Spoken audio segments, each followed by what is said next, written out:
بسم اللہ الرحمن الرحیم۔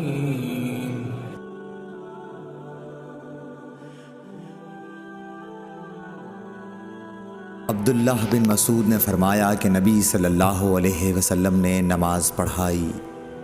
ابراہیم نے کہا مجھے نہیں معلوم کہ نماز میں زیادتی ہوئی یا کمی۔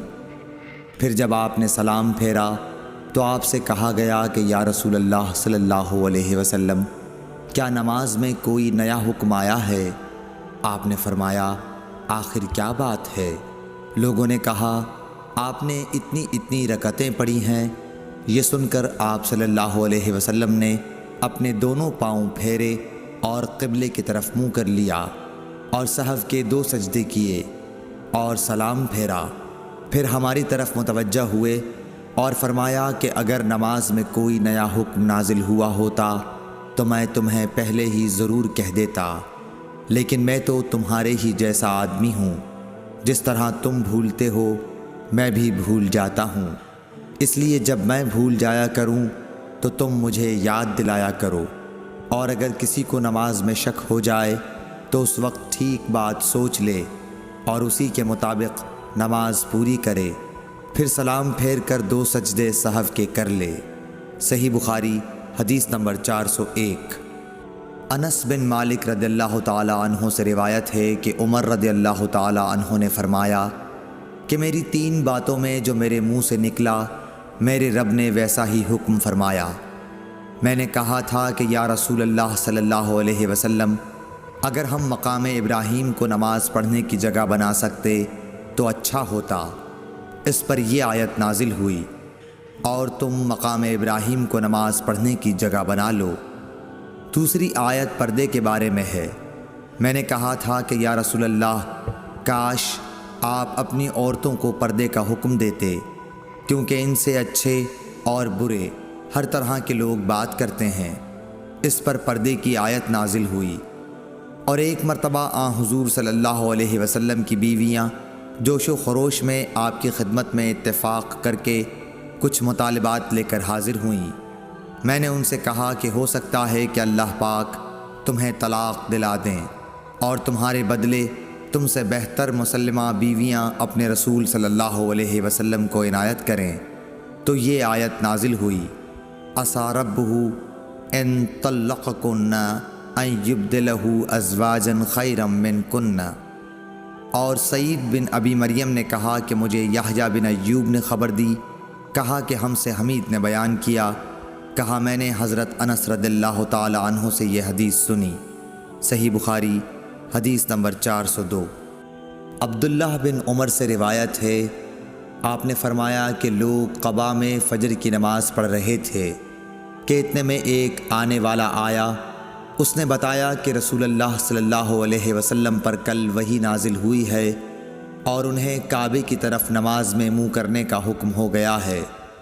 چنانچہ ان لوگوں نے بھی کعبے کی جانب منہ کر لیے، جبکہ اس وقت وہ شام کی جانب منہ کیے ہوئے تھے، اس لیے وہ سب کعبے کی جانب گھوم گئے۔ صحیح بخاری حدیث نمبر 403۔ جناب عبداللہ سے روایت ہے، انہوں نے فرمایا کہ نبی کریم صلی اللہ علیہ وسلم نے بھولے سے ظہر کی نماز 1 مرتبہ 5 رکعت پڑھی۔ اس پر لوگوں نے پوچھا کہ کیا نماز میں زیادتی ہو گئی ہے؟ آپ صلی اللہ علیہ وسلم نے فرمایا کیا بات ہے؟ صحابہ نے عرض کی کہ آپ نے 5 رکعت پڑھی ہیں۔ عبداللہ بن مسعود رضی اللہ تعالیٰ عنہ نے فرمایا کہ پھر آپ نے اپنے پاؤں موڑ لیے اور سہو کے 2 سجدے کیے۔ صحیح بخاری حدیث نمبر 404۔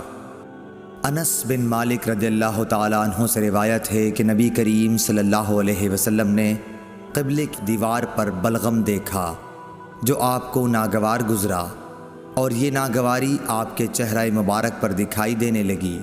پھر آپ اٹھے اور خود اپنے ہاتھ سے کھرچ ڈالا اور فرمایا کہ جب کوئی شخص نماز کے لیے کھڑا ہوتا ہے تو گویا وہ اپنے رب کے ساتھ سرگوشی کرتا ہے، یا یوں فرمایا کہ اس کا رب اس کے اور قبلے کے درمیان ہوتا ہے، اس لیے کوئی شخص نماز میں اپنے قبلے کی طرف نہ تھوکے، البتہ بائیں طرف یا اپنے قدموں کے نیچے تھوک سکتا ہے۔ پھر آپ نے اپنی چادر کا کنارہ لیا اس پر تھوکا، پھر اس کو الٹ پلٹ کیا اور فرمایا یا اس طرح کر لیا کرو۔ صحیح بخاری حدیث نمبر 405۔ عبداللہ بن عمر رضی اللہ تعالیٰ عنہ سے روایت ہے کہ رسول اللہ صلی اللہ علیہ وسلم نے قبلے کی دیوار پر تھوک دیکھا۔ آپ صلی اللہ علیہ وسلم نے اسے کھرچ ڈالا۔ پھر آپ نے لوگوں سے خطاب کیا اور فرمایا کہ جب کوئی شخص نماز میں ہو تو اپنے منہ کے سامنے نہ تھوکے، کیونکہ نماز میں منہ کے سامنے اللہ عز و جل ہوتا ہے۔ صحیح بخاری حدیث نمبر 406۔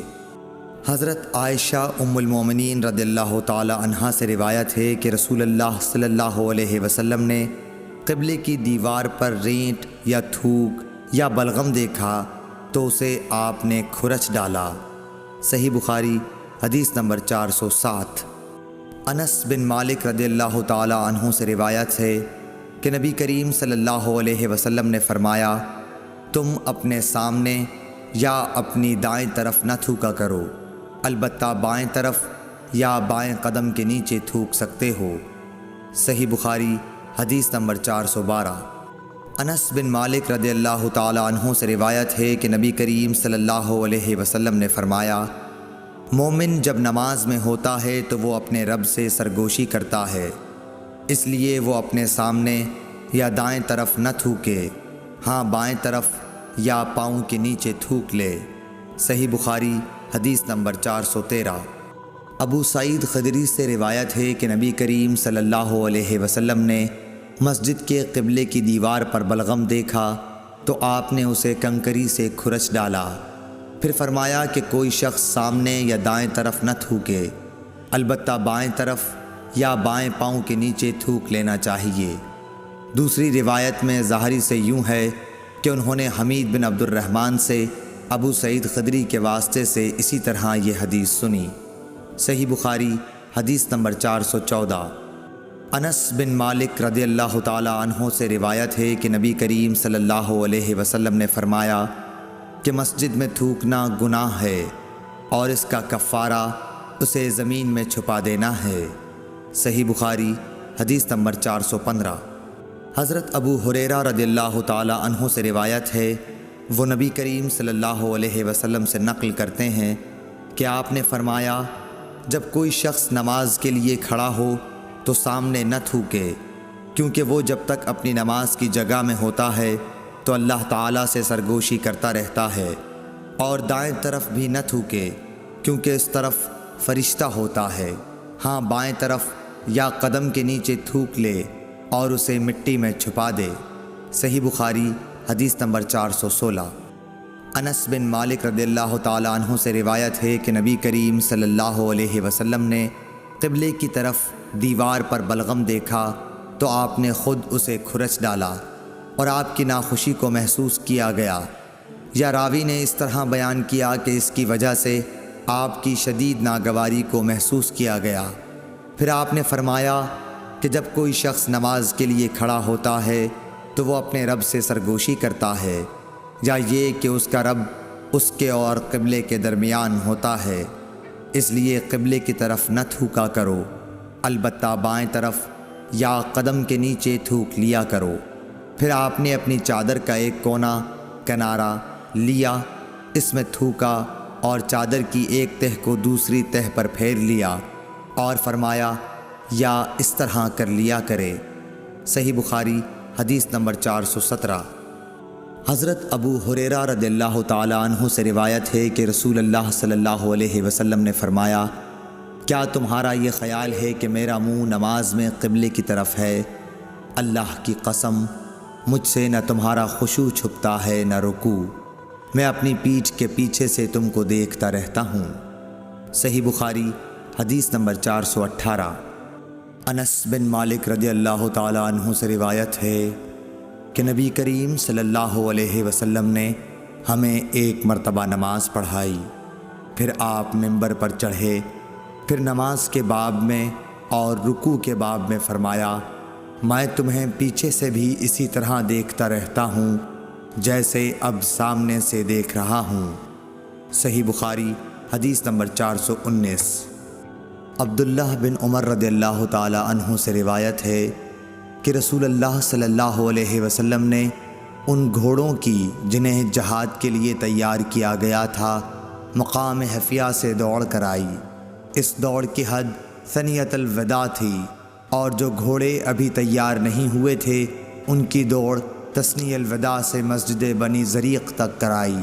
عبداللہ بن عمر رضی اللہ تعالی عنہ نے بھی اس گھوڑ دوڑ میں شرکت کی تھی۔ صحیح بخاری حدیث نمبر 420۔